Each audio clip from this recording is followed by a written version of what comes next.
अस्सलाम वालेकुम। क्या हाल है बच्चे आप लोगों के? होपफुली बहुत अच्छे से होंगे। आज हम स्टार्ट कर रहे हैं न्यूटन के लॉज ऑफ मोशन को।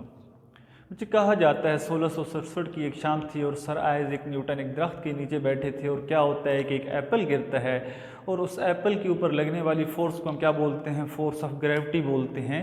और वहाँ से हमको क्या मिलता है? न्यूटन के लॉज ऑफ मोशन का कंसेप्ट मिलता है। लेकिन ये कहानी बच्चे उससे पहले से स्टार्ट थी, ये उस वक्त की बात नहीं है। उससे काफ़ी टाइम पहले एक बहुत बड़े साइंटिस्ट थे या एक बहुत बड़ा नाम था जिनका नाम था अरिस्टोटल। सर अरिस्टोटल ने ये बात कही थी कि कोई भी ऑब्जेक्ट्स जो आपको मोशन में मिलेगा, हरकत करते हुए मिलेगा, तो ये बात आप अपने जहन में अच्छे से बिठा लीजिए कि उसके ऊपर क्या लग रही है? एक फोर्स लग रही है। ये सारा काम किसकी मौजूदगी में हो रहा है? फोर्स की मौजूदगी में हो रहा है। तो हमने कहा ठीक है, हम मान लेते हैं इस बात को। लेकिन थोड़ा वक्त गुजरने के बाद एक और साइंटिस्ट है जिनका नाम था सर गैलीलियो। तो गैलीलियो ने कहा नहीं अरस्तु, मैं आपके साथ एग्री नहीं हूँ, अरिस्टोटल आप जो बात कह रहे हैं वो गलत कह रहे हैं। तो भाई क्या गलत बात कह रहे हैं? गैलीलियो ने बोला कि कोई भी ऑब्जेक्ट जो मोशन में है ज़रूरी नहीं है कि वहाँ पे फोर्स लग रही हो।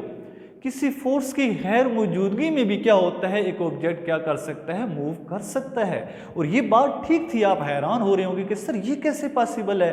फोर्स भी ना लग रही हो, फोर्स की मौजूदगी भी ना हो और ऑब्जेक्ट कहाँ पे हो? मोशन में हो। तो जी हाँ बच्चे, ऐसा था और इसको आज हम एक्सप्लेन करने वाले हैं। इसके साथ गैलीलियो ने यह भी कहा था कि अगर छोटा ऑब्जेक्ट है तो उसको हरकत देना आसान है और उसको रोकना भी आसान है। एक बड़ा ऑब्जेक्ट है तो उसको हरकत देना मुश्किल है, तो उसको रोकना भी मुश्किल है। और इस प्रॉपर्टी को उन्होंने इनर्शिया का नाम दिया था। फिर आगे जाके क्या होता है कि न्यूटन इसको मज़ीद सिंप्लीफाई करता है, इसके ऊपर मज़ीद वर्क करता है और वर्क करने के बाद इनको लॉज की शक्ल देता है। कुछ लॉज की शक्ल दे के अपनी बहुत अच्छी बुक प्रिंसिपल ऑफ प्रिंसिपिया के अंदर लिख देता है। और उन लॉज को, उन बातों को आज हम न्यूटन के लॉज से जानते हैं। ठीक, ये कौन सा ड्यूरेशन था? ये ड्यूरेशन चल रहा था 1642 से 1727 का। तो बच्चे क्या कहा था सर न्यूटन ने? उसको हम सबसे पहले यहाँ पे लिखते हैं, उस लॉ को सबसे पहले यहाँ पे हम लिखते हैं। उन्होंने कहा था if an object is in motion, अगर कोई ऑब्जेक्ट कहाँ पे है, बल्कि इसको हम यूँ लिखते हैं if an object is in rest he will remain at rest. वो कहाँ रहेगा? वो रेस्ट पे रहेगा। ही will remain at rest and if an object is in motion, अगर एक ऑब्जेक्ट क्या है? मोशन में। कौन सी मोशन में? यूनिफॉर्म मोशन में। He will remain in motion। बच्चे वो उसी मोशन में रहेगा। He will remain in motion। कब तक? Until, यहां तक some external force act upon him। external force act upon it या him लिखते हैं। इज इट क्लियर बच्चे?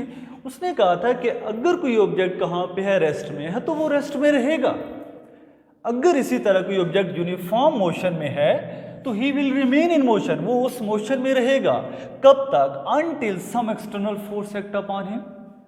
तो क्या था इस बात का मतलब? इस बात का मतलब ये था कि बच्चे आपको ये व्हाइट बोर्ड ही नजर आ रहा है, ये कैमरा नजर आ रहा है, या ये मेरे पास डस्टर है, मार्कर हैं, ये चेयर्स हैं, टेबल है, कुछ भी है, ये हजारों साल यहाँ पड़े रहेंगे। उस वक्त तक पड़े रहेंगे जब तक बच्चे इनके ऊपर कोई एक्सटर्नल फोर्स नहीं लगेगी। अब वो एक्सटर्नल फोर्स तेज हवा हो सकती है, तूफान हो सकता है, कोई अर्थक्वेक हो सकता है, किसी दूसरे बंदे की फोर्स हो सकती है जो इसको आके यहाँ से हटा दे। अदरवाइज ये सारी चीज़ें खुद ब खुद से तो बच्चे हरकत करने से रहें, ये खुद ब खुद तो मूव नहीं कर सकते। तो उन्होंने भी यही कहा था कि अगर एक ऑब्जेक्ट रेस्ट में है तो वो रेस्ट में रहेगा। फॉर एग्जांपल आप घर में हैं और संडे है और मॉर्निंग में आप बहुत अच्छे से अपने रूम में बैठे हैं और आपको बुलाया जाता है, तो आपका दिल कहाँ करता है जाने को? आप चाहते हैं बस हम रेस्ट में, हम इसी हालत में रहें, आप उसी हालत में रहना चाहते हैं। चलिए मैं एक और एग्जांपल देता हूं कि आप मूव कर रहे हैं, आप भाग रहे हैं, ठीक, तो आपको कहा जाता है कि आप रुक जाएं, तो आप बच्चे जल्दी से नहीं रुक पाएंगे, आपको रुकते रुकते भी थोड़ा क्या होगा, टाइम लग जाएगा, क्योंकि आप मोशन में हैं और आप मोशन में रहना चाहते हैं। आप सडनली नहीं रुक सकते, थोड़ा सा टाइम लग जाएगा रुकते रुकते। इसी तरह आप जा रहे हैं भागते हुए और मैं आपको कहता हूँ अचानक से राइट लें, तो आप अचानक से राइट नहीं ले सकते बच्चे, आपको राइट लेने के लिए भी थोड़ा आगे स्लो होना पड़ेगा, फिर आप जाके यूं क्या होंगे, राइट होंगे। तो मतलब अगर एक बॉडी मोशन में है तो वो तो चाहता है मैं उसी मोशन में रहूं, वो नहीं चाहता कि मैं अपनी मोशन को क्या करूं, इस स्टेट को क्या करूं, चेंज करूं। और इसी स्टेट को, इसी मोशन को और इसी रेस्ट को जो नहीं चेंज होना चाहता, हम उसको क्या कहते हैं बच्चे, लॉ ऑफ या फर्स्ट लॉ ऑफ न्यूटन कहते हैं। फॉर एग्जाम्पल बच्चे गाड़ी जा रही है, अब वो गाड़ी कभी भी नहीं रुक सकती, वो अगर मोशन में है तो वो मोशन में ही रहेगी। सर ऐसे क्यों? बच्चे न्यूटन का फर्स्ट लॉ कह रहा है वो इस वजह से रुक जाती है क्योंकि आगे से एक्सटर्नल फोर्सेस मौजूद हैं। कौन सी एक्सटर्नल फोर्सेस मौजूद हैं बच्चे? फ्रिक्शन मौजूद है टायर और रोड के दरमियान। आप जरा 2-3 मिनट के लिए कहें कि फ्रिक्शन को हम रिमूव करते हैं, आगे से जो एयर है, एयर को भी हम क्या करते हैं, रिमूव करते हैं। तो अब ड्राइवर लगाता रहना है ब्रेक्स बच्चे, जब ब्रेक्स लगेंगे ही नहीं, क्योंकि ब्रेक्स तो फ्रिक्शन की वजह से लगती हैं, गाड़ी कहाँ रुक पाएगी? तो वो गाड़ी हमेशा के लिए चलती रहेगी। एक फुटबॉल है, आप एक्सटर्नल फोर्सेस को रिमूव कर दें जो उसको आगे से लग रही हैं, वो फुटबॉल कभी भी नहीं रुक पाएगा। एक बॉल आ रहा होता है, उस बॉल को बच्चे क्या होता है, जो फील्डर होता है वो कैच कर लेता है, फील्डर उस बॉल को कैच कर देता है, रोक देता है, नहीं तो बॉल तो कभी भी नहीं रुकेगा, वो तो चलते ही जाएगा, चलते ही जाएगा। और अगर वो नहीं रोकेगा तो जमीन रोक देगी, जमीन भी एक्सटर्नल फोर्स है, तो बॉल भी कभी नहीं रुक सकता। बॉल आ रहा है, बैट्समैन उसको बल्ले से क्या करेगा, आगे से रोक देगा, हरकत करती हुई ऑब्जेक्ट को रोक देगा फोर्स लगा के एक्सटर्नल। अगर वो अपना बल्ला ना लाए, बैट सामने ना लाए, तो वो बॉल कभी भी नहीं रुकेगा। आप कहेंगे नहीं सर वो रुक जाएगा, तो बच्चे वो इस वजह से रुकेगा क्योंकि एक्सटर्नल फोर्सेस फ्रिक्शन मौजूद है उस अर्थ के दरमियान, उस बॉल के दरमियान, आगे एयर मौजूद है। आप इन सारी चीजों को हटा दो तो बॉल कभी भी नहीं रुकेगा भाई, ठीक। इसी तरह बच्चे पैराग्लाइडर होते हैं और पैराशूटर होते हैं जो माउंटेन से या एरोप्लेन से जंप करते हैं। तो अब आप देखते हैं कि इनिशियली जब वो जंप करते हैं तो उनकी स्पीड वेलोसिटी थोड़ी सी ज़्यादा होती है। बच्चे याद रखिएगा जो स्पीड है वो वेलोसिटी ही है, लेकिन स्पीड एक खास डायरेक्शन में होती है तो हम उसको वेलोसिटी कहते हैं। वेलोसिटी के पास डायरेक्शन है, अगर स्पीड भी एक खास डायरेक्शन में हो तो हम उसको वेलोसिटी कह सकते हैं।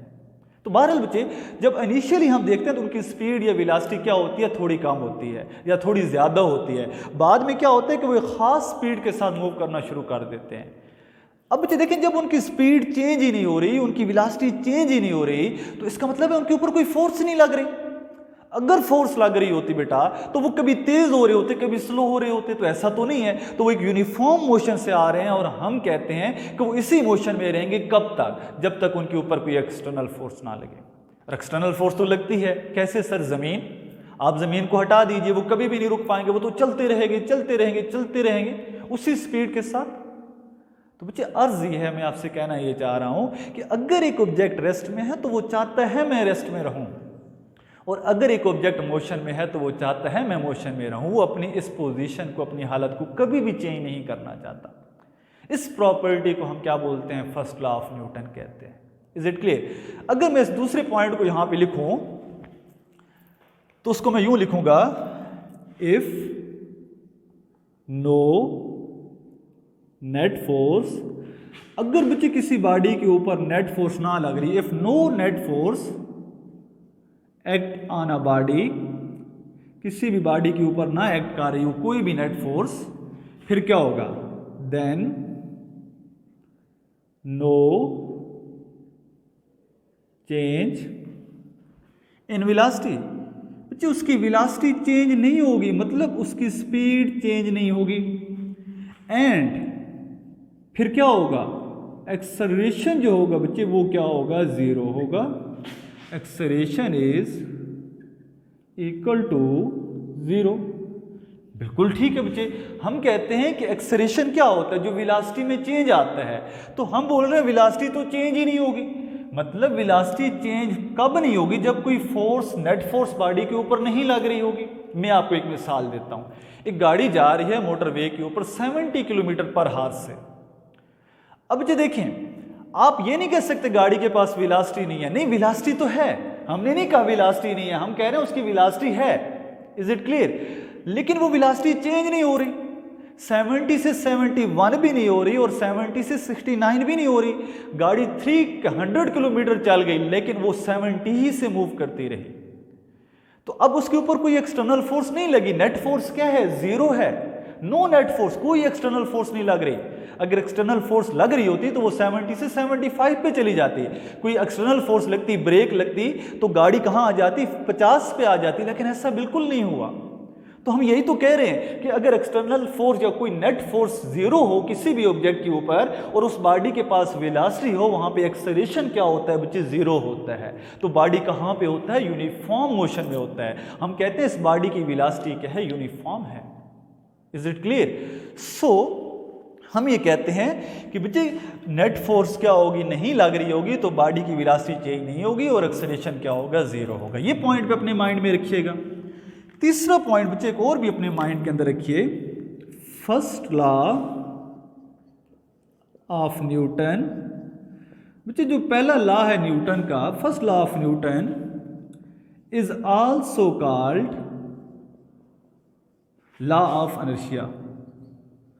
बच्चे जो न्यूटन का पहला कानून है, इस कानून को हम क्या बोलते हैं? लॉ ऑफ इनर्शिया भी बोलते हैं। First law of Newton also called law of inertia. ठीक।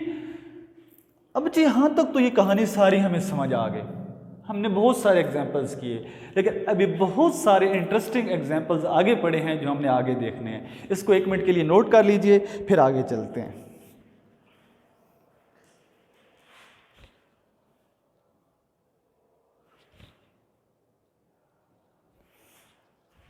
अच्छा बच्चे आगे चलते हैं जरा। इनर्शिया क्या है? तो इनर्शिया हम देखेंगे और मेरे साथ रहिएगा बच्चे। इनर्शिया क्या है हम इस पे वर्क करेंगे आज। What is inertia? इनर्शिया याद रखिएगा बच्चे 3 तरह का होता है और बहुत अच्छे से हम समझने वाले हैं आज इनर्शिया को। बच्चे याद रखिएगा इनर्शिया कितनी तरह का होता है? 3 तरह का होता है। आपने सिर्फ इनर्शिया ही याद रखना है। कौन कौन सा बच्चे? एक इनर्शिया ड्यू टू क्या होता है बच्चे? मोशन। एक इनर्शिया ड्यू टू क्या होता है बच्चे? रेस्ट। और एक इनर्शिया ड्यू टू होता है डायरेक्शन। लेकिन चाहे बच्चे इनर्शिया किसकी वजह से हो, मोशन की वजह से, चाहे रेस्ट की वजह से, चाहे डायरेक्शन की वजह से, आप याद इनर्शिया ही रखेंगे। लेकिन कहानी ये है बच्चे, बात यह है कि सर इनर्शिया है क्या? What is inertia? तो बच्चे देखिए हम ये कहते हैं इनर्शिया बेसिकली किसी जिस्म की वो प्रॉपर्टी या बॉडी की वो प्रॉपर्टी है जिसकी वजह से वो चेंज नहीं चाह रहा होता। वो चेंज आया रेस्ट के अंदर हो, आया चेंज वो मोशन के अंदर हो या डायरेक्शन के अंदर हो, उस प्रॉपर्टी को हम क्या बोलते हैं? इनर्शिया बोलते हैं। Is it clear? सो बच्चे सबसे पहले आपने सबको देखना है और बहुत अच्छे से समझना है। बहुत इंटरेस्टिंग एग्जांपल्स यहाँ पे मौजूद हैं। सबसे पहले हम बात करेंगे inertia of rest. Inertia of rest की तो हम इसको क्या डिफाइन करेंगे?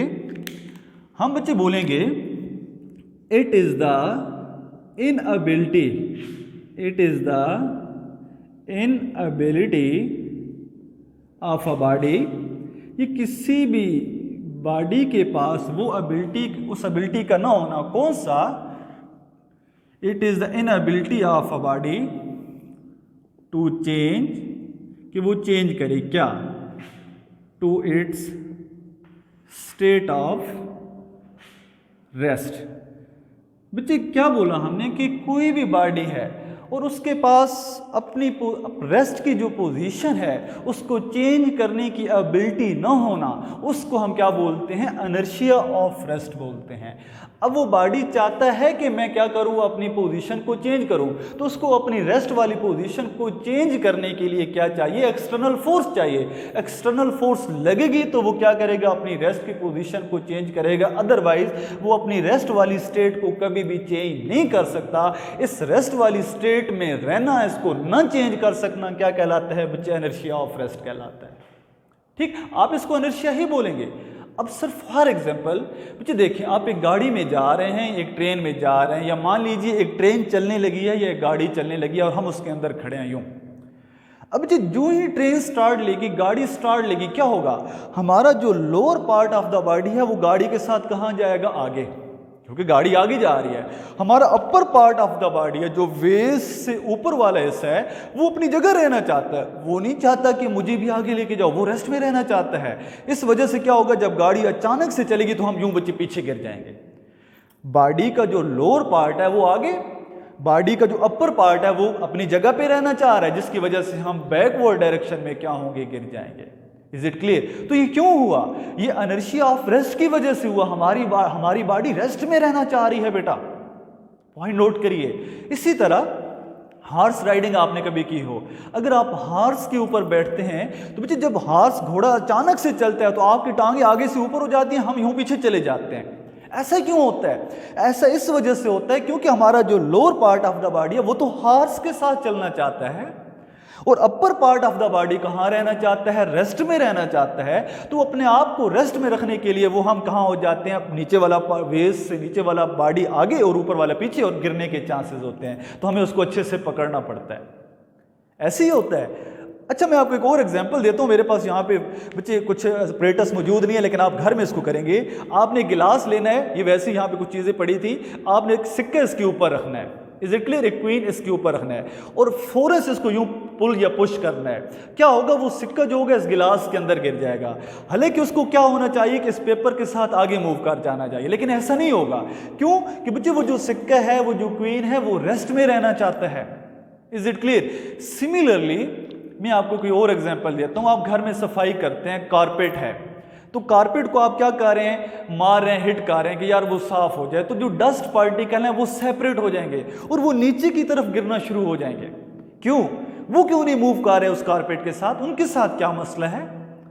वो डस्ट पार्टिकल इसलिए सेपरेट हो रहे हैं कि वो रेस्ट में रहना चाहते हैं। वो चाहते हैं कि हमें नहीं जरूरत भाई इसके साथ अटैच रहने की, कारपेट को मूव करना है तो बेशक लेफ्ट राइट मूव करती रहे, हम तो ये जा रहे हैं भाई। क्यों? क्योंकि वो रेस्ट में रहना चाहते हैं बेटा। तो कोई भी ऑब्जेक्ट है बच्चे, वो चाहती है रेस्ट में रहना, वो मोशन में नहीं रहना चाहती तो ना रहे। इस प्रॉपर्टी को हम क्या बोलते हैं, इनर्शिया ऑफ रेस्ट बोलते हैं। तो किसी जिस्म के पास बच्चे वो इनएबिलिटी जिसकी वजह से वो अपनी रेस्ट की पोजीशन को चेंज न कर पाए, उसको हम क्या बोलते हैं बच्चे, उसको हम बोलते हैं इनर्शिया ऑफ रेस्ट। क्या बोलते हैं? Inertia of rest. इसी तरह बच्चे हम नेक्स्ट आगे चलते हैं इनर्शिया ऑफ मोशन पे। तो यहां पे हम इसको हटा देंगे और यहां पे लिख देंगे इनर्शिया ऑफ मोशन। तो अच्छे से समझिएगा बच्चे इसको भी। ये क्या है? It is the inability of a body to change its state of motion. बच्चे क्या बोला हमने कि किसी जिस्म के पास या किसी ऑब्जेक्ट के पास अपनी मोशन को चेंज करने की, स्टेट को चेंज करने की एबिलिटी का न होना क्या कहलाता है? इनर्शिया ऑफ क्या कहलाता है? मोशन कहलाता है। आप सोच रहे होंगे सर वो कैसे? मतलब अगर एक ऑब्जेक्ट मूव कर रहा है और आप उसको रोकना चाहते हैं तो भाई आपको क्या चाहिए? आपको तो बेटा एक्सटर्नल फोर्स चाहिए ना। आप एक्सटर्नल फोर्स के बगैर उस ऑब्जेक्ट को नहीं रोक सकते। और यही तो न्यूटन का फर्स्ट लॉ है कि अगर कोई ऑब्जेक्ट मूव कर रहा है तो वो मूव करना चाहता है। कब तक? जब तक उसके ऊपर बच्चे एक्सटर्नल फोर्स नहीं लगे। तो एक्सटर्नल फोर्स लगाएंगे तो वो रुक जाएगा। Is it clear? सो किसी जिस्म के पास बच्चे वो एबिलिटी ना होना कि वो अपनी मोशन को चेंज कर सके या स्टेट ऑफ मोशन को चेंज कर सके, that inability is called inertia of motion. For example, एक गाड़ी जा रही है और आप आगे एक जंप आता है तो ड्राइवर ब्रेक सप्लाई करता है। अब क्या होता है बच्चे, गाड़ी स्लो हो रही है तो आपके वेस्ट से जो नीचे वाला पार्ट है वो क्या होता है? पीछे, वो स्लो हो रहा है। आपका ऊपर वाला बॉडी बड़ी स्पीड में जा रहा था और आप यूं आगे चले जाते हैं। क्यों? कि आपका जो ये ऊपर वाला पार्ट है बॉडी का, ये तो आगे जाना चाहता है ना, ये तो अपनी उस मोशन को कंटिन्यू रखना चाहता है। ये नहीं चाहता कि मेरी इस मोशन को क्या कर दिया जाए, चेंज कर दिया जाए। तो क्या होता है कि बच्चे जब जंप आता है तो हम आगे की तरफ गिर जाते हैं। क्यों?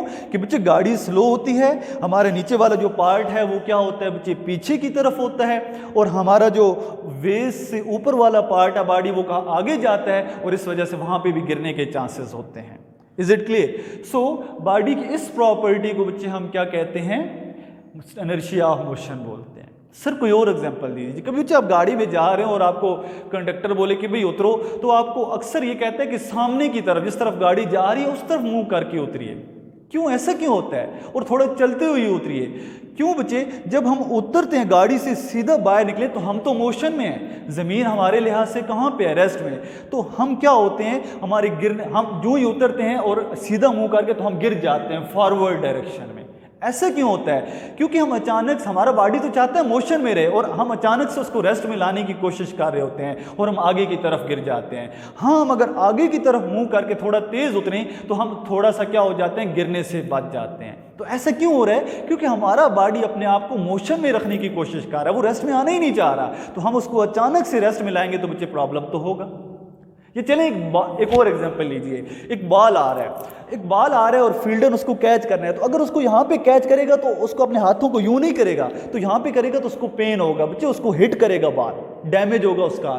तो अगर उसको वो यूं करेगा, यूं इस तरीके से यहाँ पे आके कैच करेगा तो उससे क्या होगा, फोर्स कम हो जाएगी और वो इजीली कैच कर जाएगा। कभी आपने देखा हो कि बॉल यहाँ पे हाथ रखा गया और यहाँ से कैच किया गया हो? नहीं, बल्कि यूं कैच किया जाता है, यूं। इससे क्या होता है बच्चे, वो जो बॉल आ रहा है वो नहीं चाहता रेस्ट में, वो चाहता है बस मैं मोशन में हूं और मुझे मोशन में रहना है। तो हम उसको आहिस्ता आहिस्ता करके क्या करते हैं, रोकने की कोशिश करते हैं। अगर उसको हम वहां पे ही रोक दें तो वो हमारे हाथ को क्या कर देगा, डैमेज कर देगा, बड़ी फोर्स लगेगी हमारे हाथ पे। तो वो बॉल अपनी मोशन को बरकरार रखने की कोशिश करता है, कंटिन्यू रखने की कोशिश करता है। और अगर कोई भी ऑब्जेक्ट अपनी मोशन को कंटिन्यू रखने की कोशिश करता है तो उसकी इस इनएबिलिटी को वो नहीं चाहता कि उसको रोक दिया जाए। उसको हम क्या बोलते हैं, इनर्शिया ऑफ बच्चे मोशन बोलते हैं। क्या बोलते हैं, इनर्शिया ऑफ मोशन बोलते हैं। बहरहाल बच्चे बहुत सारे एग्जाम्पल्स ऑलरेडी मैं पहले भी आपको दे चुका हूँ। तो पैराग्लाइडर था, पैराशूटर था, बहुत सारे एग्जाम्पल्स थे। अब हम देखेंगे इनर्शिया ऑफ बच्चे डायरेक्शन। इसको एक दफ़ा नोट कर लीजिए।